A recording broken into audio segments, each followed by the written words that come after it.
Good morning mga kabebe loves. Isang maulan na umaga po sa ating lahat dyan. Madilim ang paligid dahil sa ulan. Mga kabebe loves, kain po tayo ng lugaw. So, dahil mag-isa lang tayo dito sa bahay, nagluto na lang po ako ng lugaw. Ito yung aking pinaka tanghalian. Muusok-usok po mga kabebe loves. So, yan. So, kapag ako ay kumakain ng lugaw, bale, nilalagyan ko ng kaunting sugar para manamis-namis. Ito na yung kanin na binayo natin. Si Eric kasi mga kabebe loves ay nasa laot ulit. So, panoorin nyo po sa Fishing Brothers ang paghuli ng talakitok at tuna. So, pray muna ako, Lord. Salamat po sa pagkain sarapan namin. Salamat din po sa protection. Sa aming just name, amen. Kain po tayo mga kabebe loves. Lugaw sa malamig na panahon. Kasi maulan po dito sa amin. Diyan sa inyo, umuulan din ba? Madilim na naman. Diyan na naman ang ulan mga kabebe loves. Narinig nyo ba? Yan, maingay na naman.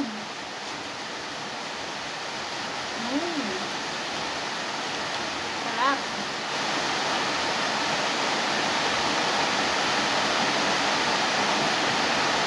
Pagkatapos ko lang edit mga kabebe loves, ako ay ginutong. Yung inedit ko ay yung talakitok na yung nahuli nila Eric.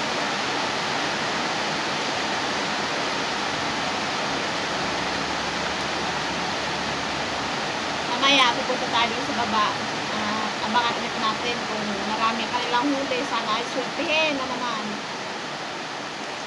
So, dyan lang kayo mga kabebe loves. So, yun lang tayo loves. Magandang hapon na po sa ating lahat. Bale, pupunta na po ako sa baba. Naglalakad na ako. Mag-isa lang. So, ang oras po dito sa amin ay 4:45 na. Tingnan ko kung nandyan na si Eric. Ang sabi niya sa akin kanina, kapag wala pa daw ako ng 5 doon sa baba, sunduin niya ako. Kaso umuulan na naman dito sa amin mga kabebe loves. Kaya lakad lang ako. Malapit kasi dito mga kabebe loves kapag dumaan ka sa baba. Kasi pag doon sa taas, daan ka pa sa paakyat. Yan, mga mangroves. At namumuti na naman po ang dagat mga kabebe loves. Sana naman ay swerte sila ni Eric. Malapit na tayo mga kabebe loves. Akala ko yung bangkang kulay green ay sila Eric na, hindi pala. Ibang bangka pala yun. Bangka pala ni Sister Mary. Ayan.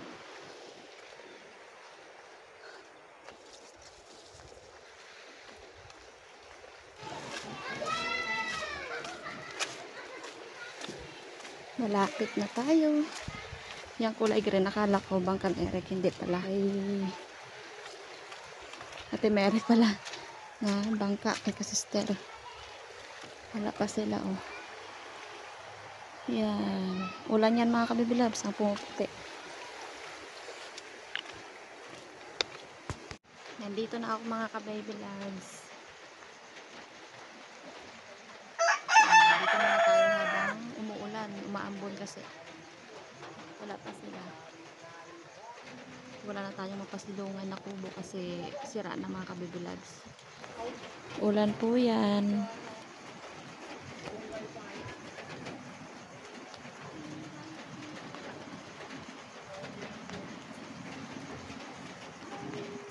Umuulan na doon sa laot. Parang sila na yan mga ka-baby loves. Ayan. Tingnan natin kung sila talaga. Tamang-tama yung pag punta natin dito mga ka-baby loves. Dahil lang saglit lang ay sila na. Sana ay swerte ulit sila mga ka-baby loves. Katulad kahapon pa rin. Bale, nandito ako ngayon sa bahay ng tito na Eric. Dito ng Pasilong. Yun yung kapartner ni Eric sa paglabay. Pinsan din niya.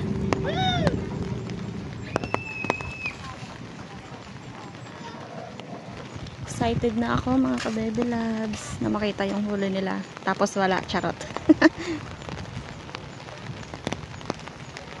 So kita nyo na mga ka-baby loves, ang dala ni Eric 2 piraso. Galing sa bangka niya, mukhang matamlay.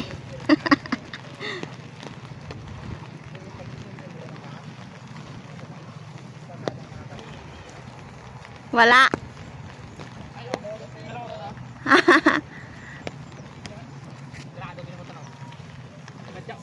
Yan, mga ka-baby loves. Ang huli nila, 2 piraso. Meron pa daw doon sa kabila. Ha? Meron pa doon? Yun. 4 piraso. Grabe mga ka-baby loves, huli nila oh. Yan.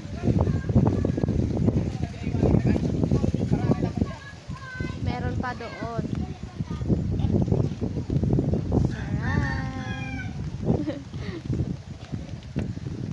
So, hindi talaga lahat ng araw ay parihas-parihas. Kahapon madami, ngayon ay kaunti. Pero okay na rin at hindi sila lugi sa gas.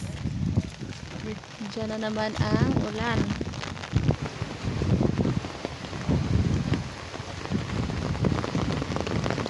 Yun mga ka-baby lads, meron pa sila. Tulingan! Tulingan!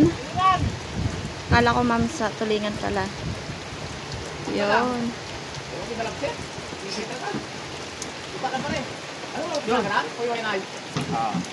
Yan mga ka-baby loves. 6 piraso ang huli nila.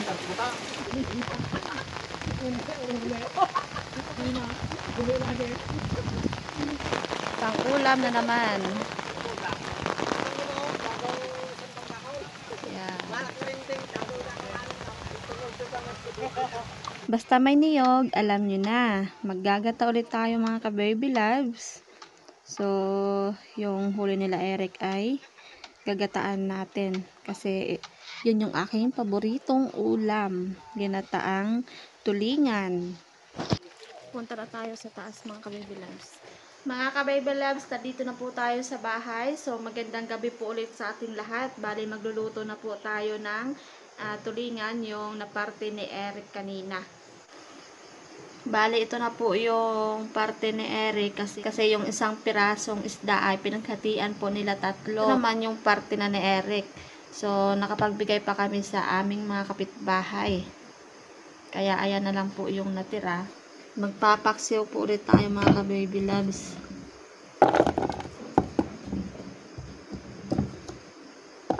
Lagay ko na yung mga panakot.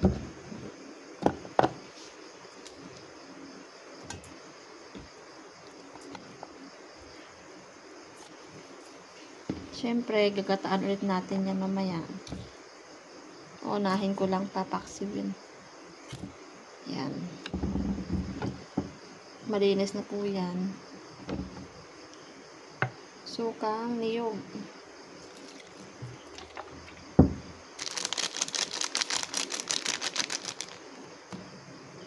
Tubig. Lagyan natin ng maraming sili. Yan. So, salang ko na ito mga ka-baby loves. Yun mga ka-baby loves, kumukulo na po yung ating pinaksiw. Yan na mga ka-baby loves, lagyan natin ng talong.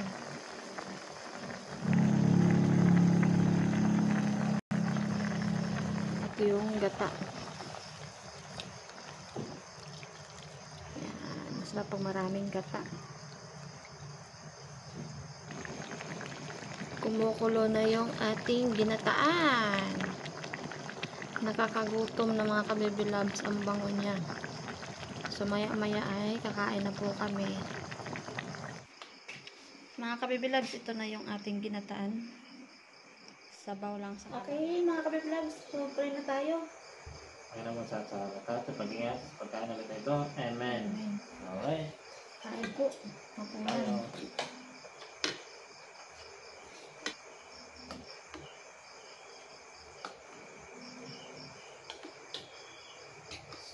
Skip tuna. Skip ka tuna. Yung ano na nila.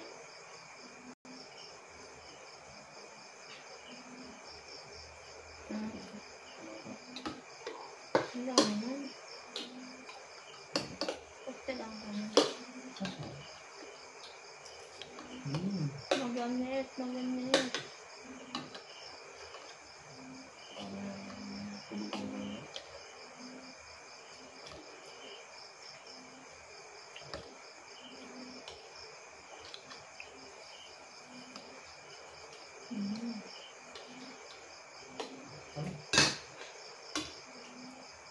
Ilang so pa bagang gantong bigas? Tingnan mo. 5. Nagbagal ako ng isang sako pa ng ba. Okay. Wala nang gawin yung ano na. Kahit alam mo ang dami mabalit ko. Hindi magad. Nagulat yung sabi mo. Dapat mga isang baso lang Sa nun. baka ka. 4 dun sa birthday. Pwede yan. Bagay sa sako. Kaya pala talo yung buko.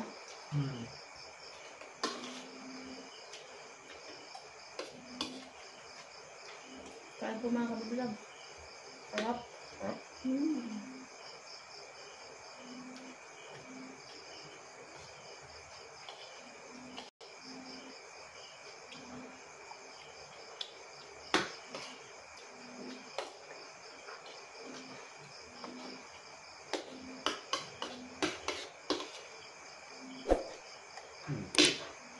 Bye-bye. Bye!